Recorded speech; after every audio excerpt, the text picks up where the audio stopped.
ndagukunda cyane kuva igiye USA. Wow.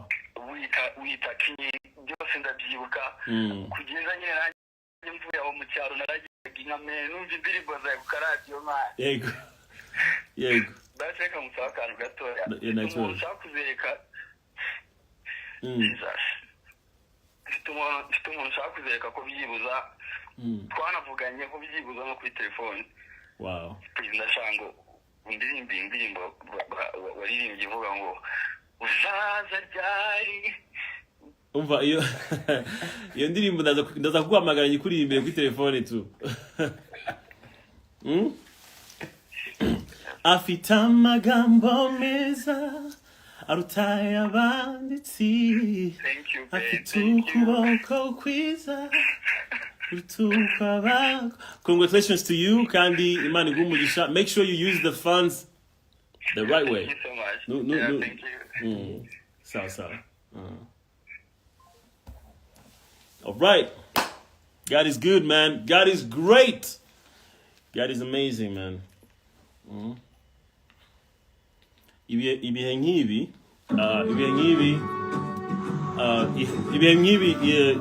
you know, it humbles me. I feel like I would never get used to it. Like bihora ari bishasha muri njyewe kandi the umutima wanjye will be grateful. So thank you so much for the love. You guys, please never for a second uzigera wibaza ko I take you guys for granted. Of course ngira amakosa ndabizi mbagira amakosa menshi yo kudasohora indirimbo cyane, but guess what, ibyo nabihinduye.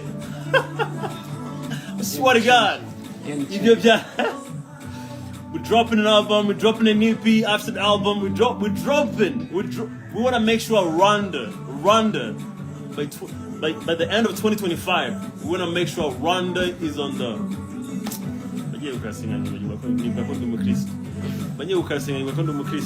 want to make sure for real we want to make sure Rwanda by the end of next year tuba turi mu bintu bikomeye cyane bivugwa mu mahanga hose, like muri music side of it, like turi abantu bakomeye cyane.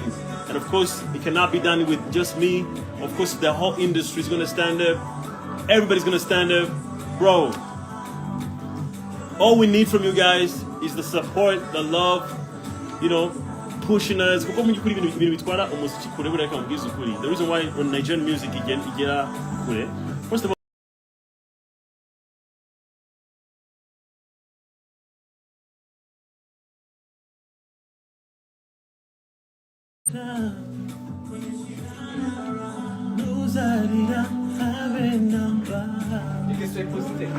huh? No, it's going on. It's happening, right? It's good, huh? Ask them if they can hear you. Ask them if they can hear you. Yeah, please, let me know. Can you guys hear me? You can hear me? Perfect. I'm playing most of it.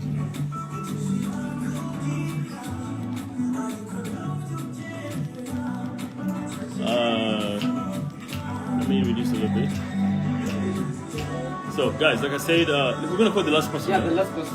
So we're gonna call the very last person. Before we call the last person, let me say thank you so much, guys, for the love and support. It's, you know, but thank you so much for the love and support. And please watch out for the video. You have plenty. It's coming out next week. Video you have plenty, my friends. Video you have plenty. It's something else. It's something else. But yeah, thanks for the reception. You have plenty. And just to let you know, album, EP, we're not gonna stop anymore. Like we're gonna be somehow, you know. Yeah. All right, guys. Let's call the very last person.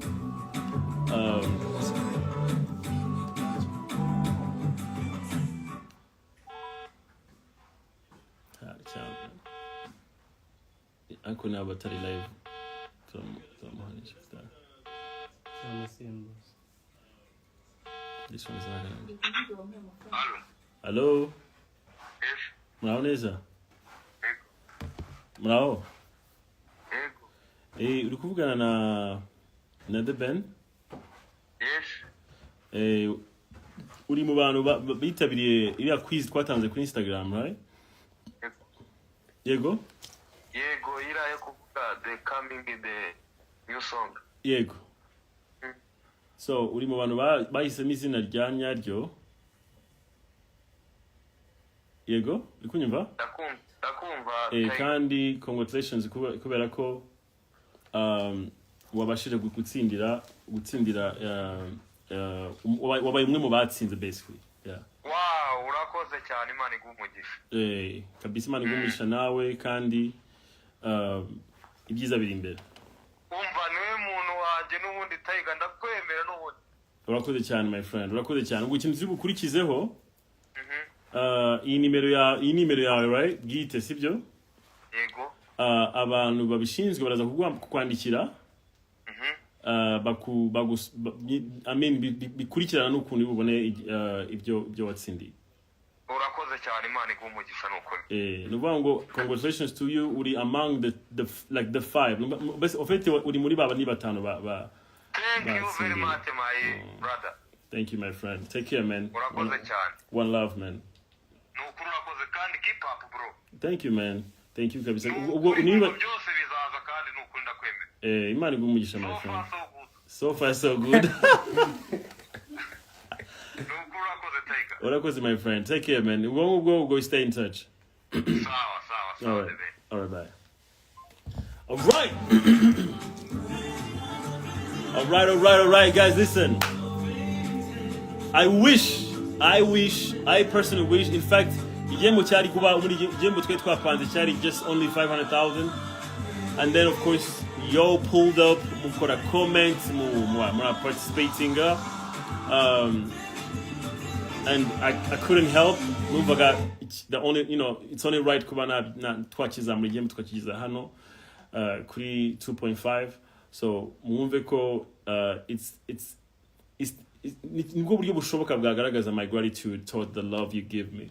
So and I wish now ubundi buryo bugaragaza my gratitude toward the love and support you give me. But yeah. So thank you so much. Stay tuned. Love. Huh? Mbuji?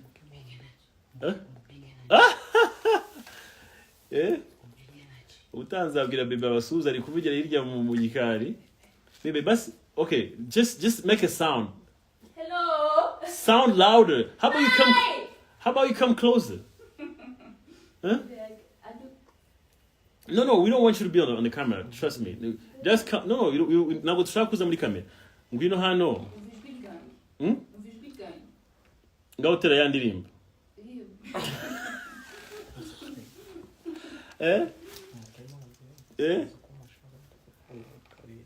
Oh? Anyway, my wife alikuwa shout out to me stage. Obviously she loves you guys. Shout out to all my friends, man. Shout out to all my boys. Lami Boo. Shout out to Kareem Abdul. Shout out to Kelly Uganda. Shout out to Mehdi. Shout out to K8 Kavuyo, the baddest. Shout out to shout out to everybody, man. Shout out to Mboni. Shout out to Sonia Hilton. How about you come and say it, baby? Shout out to Sonia Hilton. Shout out to my mother. Shout out to my brother Dan Scott. Shout out to shout out to Nago. Before I go, shout out to Uncle Austin. Shout out to all the industry, man. Let me mention some names.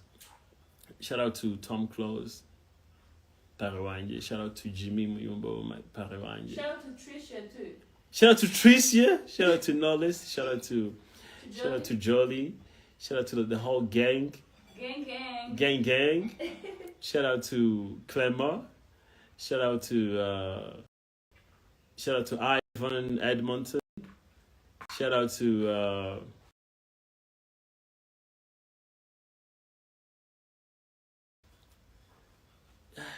shout out to Alpha Girangira. By the way, I love Alpha's song. I didn't Alpha Bebe Hunda. It was Zura. You guys mujye mushaka nimba Zura ya Alpha Girangira and come thank me. Iri mu ndirimbo zubaka cyane. So shout out to the whole industry, man. I wish I can mention everybody. Shout out to everybody. Shout out to everybody. Imani Bahumugisha. Shout out to Buchura, Ibra. Shout out to Abraham. Shout out to Praise. Shout out to the baddest Praise. Shout out to Yago, my boy. Shout out to everybody. Oh man, this song. Let me. Beriko Njenda. Indirimbo ndajya mu Yumve FM. This is if you want to know my favorite song, Inelta Plenty. This is it. I swear to God.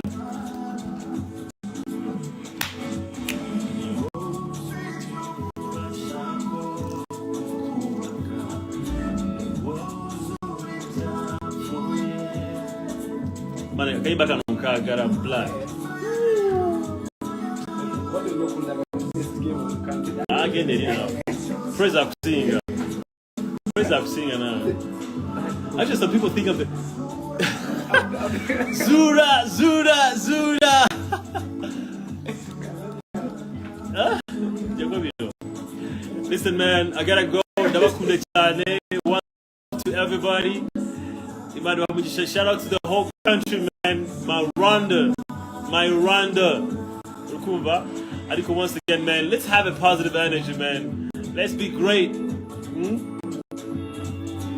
Let's care for each other. Let's love each other. You know? It's very, very important. Shout out to... I feel like I want to say more shout outs. Shout out to Zizu. Shout out to...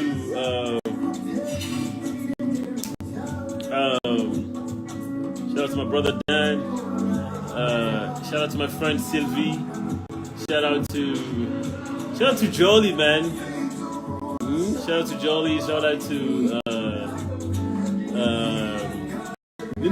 shout out to Nandi Kizna. Shout out to Silmane. You know, shout out to Mukuru. Shout out to Yizere. Shout out to shout out to Fred. Damn, so many people here, man. Shout out to Bruce Melody, man. Shout out to Coach Gael. Shout out to the whole 155. Shout out to Noop Jet. Shout out to my